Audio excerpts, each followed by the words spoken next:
сәлеметсіздер ме? Мен Тасимбеков Нұрлан Өмірғалыұлы. 1991 жылы 11 наурызда Қарағанды облысы Ақтоғай ауданы Нұркен ауылында дүниеге келдім.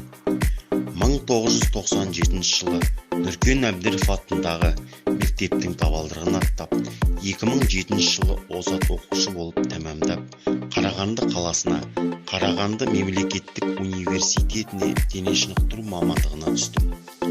Жас кезімнен спортқа жақын болып өстім. Оқуда өзімді жақсы шыңдай түсіп, үздік аяқтадым.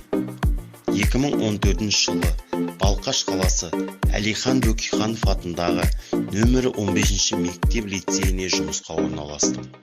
Жұмыста өзім жақсы меңгерген спорт түрлерін оқушыларға үйретіп, қалалық, облыстық жарыстарда жүлделі орындарды бағындыра білдім. Соның бірі футболдан оқушыларды жаттықтырып, қызығушылықтарын арттырып, оқушыларды салауатты өмірге тарта білдім. Ұстанымым: дені саудың жаны сау.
Ұлы данамыз Абай Құнанбайұлы айтқандай, мына сөздерді өзіме өмірлік тәлім еттім.